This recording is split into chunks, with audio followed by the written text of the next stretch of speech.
Welcome back to the Cash Kicks channel for expert sports analysis, the best team picks, total picks, and in-depth breakdowns based on previous performances. Stay ahead of the game with our winning insights. And for even more exclusive parlay picks, check out Channel in membership. North Carolina State Wolfpack versus Louisville Cardinals. The ACC spotlight shifts to Louisville, where 18-6 North Carolina State walks into the KFC Yum Center to face 17-6 Louisville in a game that could tighten or tilt the conference race. North Carolina State sits at 9-2 in league play, level in the loss column with the top tier and firmly in contention. Louisville, 7-4 in conference, is hunting ground, close enough to surge, far enough back that every home opportunity carries weight. The numbers lean toward the Cardinals on their home floor, with the matchup projection favoring Louisville at nearly 76%. But records and projections fade once the ball goes up. This is about positioning, identity, and a chance to send a message in February that echoes into March. NC State averages 85.7 points per game, shooting 48.1% from the field, 40.2% from three, and 75.6% at the line. They distribute 16.8 assists, pull down 35.7 rebounds, and create 8.6 steals with 3.1 blocks per night. Louisville matches that 85.7 scoring average, but does it differently. 46.4% from the floor, 34.5% from three, and 76.4% from the stripe. The Cardinals move the ball slightly better at 17.7 assists, dominate the glass with 40.3 rebounds, and bring length defensively with 3.3 blocks and 7.1 steals, though they commit 11.5 turnovers compared to NC State's 9.6. Darian Williams sets the offensive tone for NC State, pouring in 14.7 points per game on 42.5% shooting, 41.7% from deep, and 78.6% at the line. Paul McNeil Jr. adds 14.1, while Quadir Copeland contributes 14.0 points and a team-high 7.0 assists, shooting 52.9%. In the front court, Van Allen Lubin delivers 13.3 points and 7.0 rebounds on a blistering 67.9% from the field. Defensively, Copeland's 1.9 steals and Lubin's 0.8 blocks anchor a group that values activity and control. Louisville counters with Ryan Conwell, a dynamic 18.4-point scorer who stretches defenses at 35% from three and 83.3% at the line. Isaac McNeely adds 11.7, while Sananda Frew provides interior presence with 10.6 points, 6.6 rebounds, and 1.4 blocks, shooting 75.4% from the field. The Cardinals rebound by committee, 280 offensive boards and 646 defensive on the season, and lean on size to establish tempo. Conwell also chips in 1.3 steals per game, fueling transition bursts. The defining theme, Louisville's rebounding and interior efficiency versus NC State's perimeter precision and ball security. One team wants to own the paint and extend possessions. The other wants clean spacing, quick reads, and efficient shot selection. NC State enters on a 4-game winning streak. Victories over Virginia Tech, 82-73, SMU, 84-83, Wake Forest, 96-78, and Syracuse, 88-68. The offense has hummed, eclipsing 88 points in 3 of those 4, and the margin of victory is climbing. They're shooting confidently, sharing the ball, and closing games with composure. Louisville has won 4 of its last 5, including road victories over Wake Forest, 88-80, and Notre Dame, 76-65. The lone setback was an 83-52 loss to Duke, a reminder that when the offense stalls, the margin widens quickly. Still, the Cardinals have defended home court and scored at least 76 points in 4 of those 5 games. The focal matchup is Williams versus Conwell. Williams scores in rhythm, efficient from deep, steady at the line, comfortable off movement or in isolation. Conwell carries a heavier load, attacking downhill and drawing contact. If Williams finds early range, Louisville gains spacing. If Conwell lives at the stripe, he controls the tempo. Tactically, this comes down to possession value. North Carolina State's 40.2% three-point shooting and low turnover rate provide stability, while Louisville's 40.3 rebounds per game, especially on the defensive glass, can erase second chances and fuel transition. The Wolfpack must limit Frew inside and avoid giving up extra possessions. Louisville needs sharp closeouts and to force NC State into contested mid-range looks. Bench impact and late-game execution are key. NC State has proven it can finish tight games, while Louisville's assist advantage points to smoother flow when turnovers are controlled. If the Cardinals protect the ball, their size becomes a decisive edge. After analyzing both teams, my first pick for this match is Louisville winner. The rebounding margin and interior finishing give the Cardinals just enough edge at home. In a game defined by spacing versus strength, Louisville's control of the glass and timely shot-making close the door late. My second pick for this match is total over 159.5. Yale Bulldogs versus Howard Bison. Yale arrives at 17-4 overall and 6-2 in Ivy League play, sitting atop the conference race alongside Harvard. Howard stands 15-9 overall and 5-3 in the MEAC, chasing Morgan State while protecting home floor at Burr Gymnasium. The numbers lean toward the Bulldogs, a 77% edge in projected win probability, but the Bison have been nearly flawless at home and enter with confidence. For Yale, it's about maintaining control of the Ivy race and reinforcing its standing as the league's most balanced team. For Howard, it's about proving its surge is real and that its physical style travels into March. Yale scores 83.5 points per game, while allowing 71.0, shooting a sharp 50% from the field, 42.1% from three, and 77% at the line. The Bulldogs distribute 16.7 assists per night, pull down 35.2 rebounds, generate 5.1 steals, and block 3.0 shots. They do commit 9.3 turnovers per game, an area that tightens games if opponents apply pressure. Howard averages 75.0 points while surrendering just 68.4. The Bison shoot 44.3% overall, 32.7% from three, and 72% from the stripe. They rebound at a stronger 36.2 per game, create 8.7 steals, block 3.3 shots, and force tempo with 13.8 turnovers per contest. Yale's offensive engine is Nick Townsend. The forward pours in 17.2 points and 8.0 rebounds with 4.2 assists, shooting 51.9% from the floor, an elite 52.2% from deep, and 78.7% at the line. He dictates rhythm and spacing. Riley Fox adds 12.4 points on 50.3% shooting and 40.6% from three, while Isaac Seliskar chips in 12.1 points and 5.1 boards at 56.1% efficiency.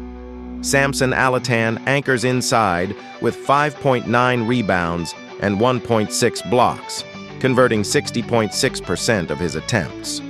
Howard counters with Bryce Harris at 17.3 points and 6.9 rebounds, shooting 46.0% overall and 80.6% at the stripe.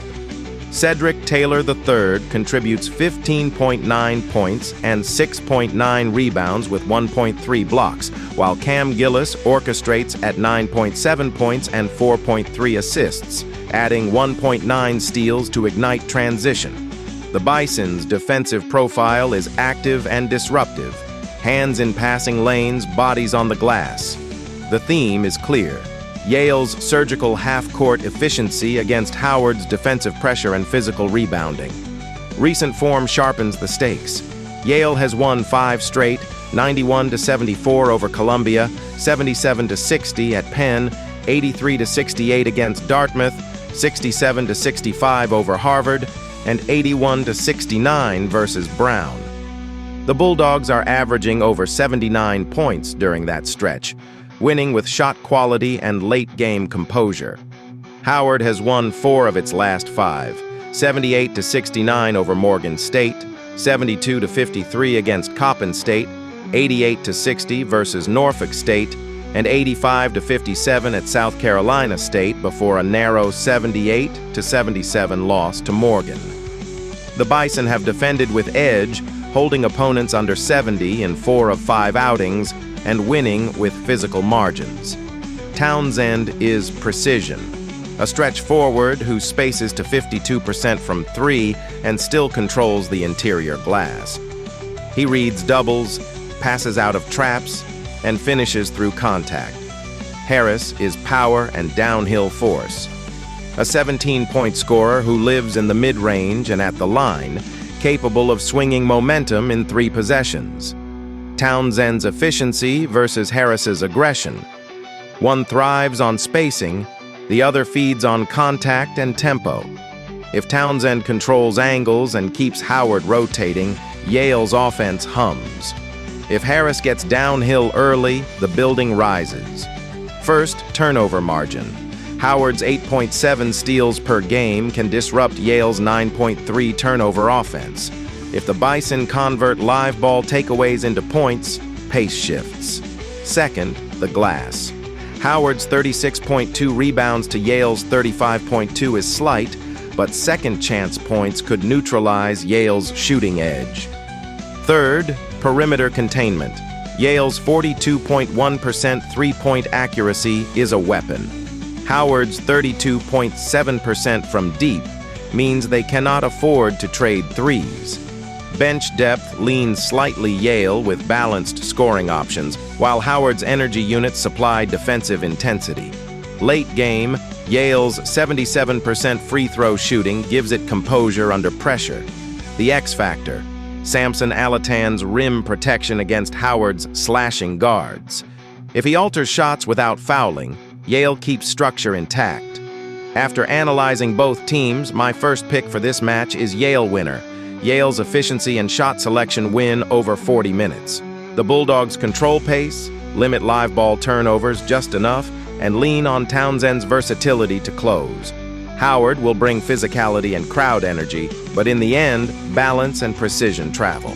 My second pick for this match is total over 145.5. Belmont Bruins versus Bradley Braves. The Missouri Valley Conference spotlight turns to Peoria as Belmont, 22-3 overall and 12-2 in league play, walks into Carver Arena with first place in its sights. Bradley stands 16-9 overall, 9-5 in conference, sitting third and trying to protect home floor while tightening the race at the top. The margin between control and chaos in this conference is thin, and tonight it narrows even more. Belmont brings the MVC's most balanced profile, averaging 83.4 points per game while shooting a blistering 51.7% from the field and 40.2% from 3. Bradley counters with 76.7 points per game, 43.4% shooting, and 35.4% from deep, leaning more on defensive disruption than pure efficiency. The predictive edge is razor thin, essentially a coin flip, which only amplifies the stakes. First place momentum versus a statement home win. Belmont's offense is built on rhythm and spacing. Tyler Lundblade sets the tone at 15.5 points per game, hitting 42.4% from the floor and an elite 93.7% at the line, while stretching defenses at 38.8% from 3. Drew Charnowski anchors the interior with 11.3 points and 6.3 rebounds, converting 67.8% of his shots and protecting the rim with 1.5 blocks per night. The Bruins distribute the ball with purpose, 18.4 assists per game, and control the glass with 36.8 rebounds. They defend without fouling, allowing just 71.2 points, and they add 6.3 steals and 3.6 blocks per contest to disrupt flow. Bradley thrives on energy and pressure. Jaquan Johnson leads with 16.2 points, 3.5 assists, and 2.8 steals per game, attacking gaps and shooting 43.9% from the floor with 38.1% from deep. Alex Huibrechtse adds 11.6 points and 41.7% three-point accuracy, spacing the floor for Johnson's drives. In the paint, Amit Janovic provides 5.5 rebounds and 1.4 blocks per game, while finishing efficiently at 49.6%. Bradley forces action with 8.2 steals per game, a major contrast to Belmont's more positional defense, but averages just 12.6 assists and 9.7 turnovers, relying more on individual creation than fluid ball movement. The defining theme: Belmont's precision offense against Bradley's pressure defense. Efficiency versus disruption. Shot quality versus chaos. Recent form sharpens the narrative. Belmont has won 5 straight, 68-62 over UIC, 103-90 against Drake, 103-86 over Murray State, 78-77 against Valparaiso, and 80-69 versus Illinois State. The Bruins are not just winning, they're scoring in waves, cracking 100 twice, and showing late-game composure in tight finishes. Bradley is 3-2 over its last 5. A narrow 61-49 loss at Northern Iowa exposed offensive stagnation, but they responded with wins over Valparaiso, 72-65, Drake, 87-73, and Indiana State, 75-68. The inconsistency lies in shot making. When the perimeter falls, Bradley looks dangerous. When it doesn't, scoring tightens quickly. At the center of it all is the duel between Lundblad and Johnson. Lundblad is surgical, elite at the line, selective from 3, patient in half-court execution. Johnson is explosive. 405 total points on the year, 69 steals, relentless in passing lanes and transition. Lundblad operates within structure. Johnson thrives in momentum swings. One controls tempo, the other tries to ignite it. Tactically, Belmont will test Bradley's discipline. Expect high ball screens, interior touches to Charnowski, and drive and kick action to shooters hitting 40% from beyond the arc. Bradley must turn those possessions into broken plays, deflections, runouts, early clock threes. If the Braves cannot speed Belmont up, they risk chasing the game in the half court, where the Bruins' 51.7% shooting becomes suffocating. Rebounding is another pivot point. Belmont holds a slight edge on the glass, and second-chance opportunities could tilt efficiency further. Bradley's steal rate is the X factor. If Johnson and the perimeter can generate 8 to 10 takeaways and convert them into points, the arena shifts instantly. Bench depth slightly favors Belmont, whose balanced scoring reduces reliance on one creator. In late-game situations, Lundblad's 93.7% free throw accuracy becomes a closing weapon. Prediction: Belmont's efficiency ultimately outpaces Bradley's pressure. The Bruins' shooting balance and interior finishing should withstand spurts of chaos and create separation late. After analyzing both teams, my first pick for this match is Belmont winner. Belmont's discipline, spacing, and composure under pressure give them the edge and keep them firmly in control of the MVC race. My second pick for this match is total over 152.5, Oregon Ducks versus Indiana Hoosiers. Indiana stands at 16-8 overall and 7-6 in conference play, sitting mid-pack in a tightly packed Big Ten race. Oregon arrives at 8-15 overall and just 1-11 in league action, fighting to salvage pride and momentum as the season tightens. The projection leans heavily toward the home side, with Indiana holding an overwhelming edge in win probability, a reflection of consistency, efficiency, and the standings gap. But conference games rarely follow the script. For Indiana, it's about protecting home floor and keeping pace in the middle tier of the league. For Oregon, it's a chance to disrupt the order and redefine its season narrative in one night. Oregon averages 71.7 points per game, shooting 42% from the field, 31.9% from three, and 71.3% at the line. They grab 35.6 rebounds, dish out 13.8 assists, force 6.0 steals, and protect the rim with 4.0 blocks per contest. The Ducks allow 74.3 points per game, a negative scoring margin that has defined their conference struggles. Indiana operates with more balance and polish. The Hoosiers score 81.1 points per game while shooting 46.8% from the field, 34.9% from beyond the arc, and 78.8% at the free throw line. They average 17.4 assists, 34.6 rebounds, 5.3 steals, and 2.9 blocks, surrendering just 71.3 points per night. The differential tells the story. Indiana scores efficiently and defends with structure. For Oregon, the offense revolves around Kwame Evans Jr., who leads the team with 13.1 points and 7.1 rebounds per game while shooting 46.6% from the field and 76.5% at the stripe.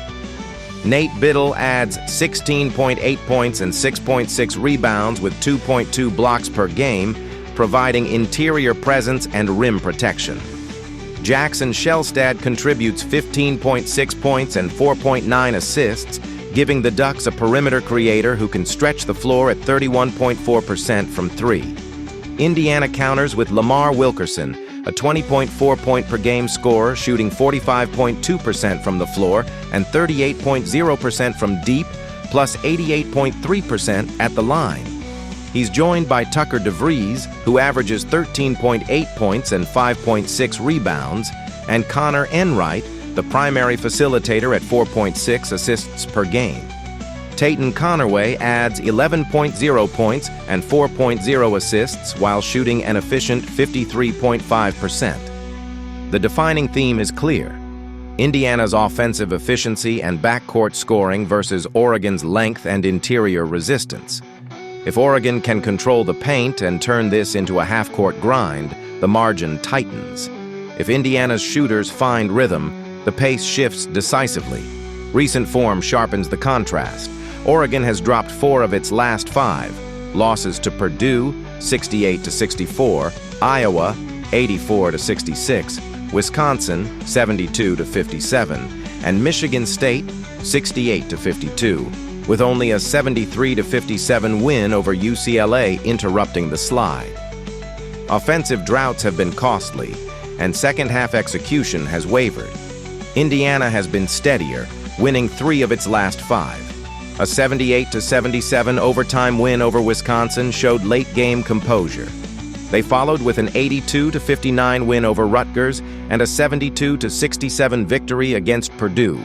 Losses to USC and UCLA exposed defensive lapses, but overall the Hoosiers are trending upward, especially at home. The spotlight centers on Wilkerson versus Evans Jr. Wilkerson is a rhythm scorer, smooth off the dribble, confident from three, lethal at the line. Evans is physical and versatile, impacting the glass and finishing inside while defending multiple positions. One thrives on perimeter precision, the other on interior force. Whichever star dictates tempo gives his team structural control. Tactically, Indiana's 17.4 assists per game signal ball movement and spacing. They'll look to stretch Oregon's 42% shooting offense by forcing rotations and pushing tempo off defensive stops. Oregon must win the rebounding battle. They hold a slight edge at 35.6 boards per game and convert second chances. Turnovers will matter. Oregon averages 12.2 per game. Indiana sits at 10.3. Extra possessions in a projected pace advantage favor the Hoosiers. In transition, Indiana's guard depth becomes a weapon. In the half-court, Oregon's size with Biddle and Evans must anchor the defense. The X factor is perimeter shooting efficiency. Indiana's 34.9% from three and 78.8% at the line create separation in close games. Oregon's 31.9% from deep leaves less margin for error. Expect Oregon to compete early, leaning on physicality and rebounding to slow the tempo. But over 40 minutes, Indiana's offensive balance, superior efficiency, and home court composure should tilt the floor. After analyzing both teams, my first pick for this match is Indiana winner. The edge belongs to execution, cleaner possessions, sharper shooting, and late-game discipline. In a conference where margins define positioning, Indiana's structure and scoring depth should carry the night. My second pick for this match is total over 140.5. Northern Iowa Panthers versus Murray State Racers. Northern Iowa enters at 15-9 overall and 7-6 in conference play, sitting fifth in the standings, trying to hold position in a tightly packed middle tier. Murray State stands 18-7 overall and 10-4 in conference, second in the league and within striking distance of the top. This is separation night. The numbers lean toward the home side, with Murray State given roughly a 63% edge. But conference basketball in February is rarely that simple. One team is chasing security, the other is chasing control. Northern Iowa averages 66.9 points per game while allowing 60.0. A deliberate, defense-first profile. They shoot 45% from the field, 33% from three, and 67.5% at the line. They distribute 14.5 assists per night, grab 32.9 rebounds, force 6.6 steals, and protect the rim with 3.1 blocks, committing 9.5 turnovers per game.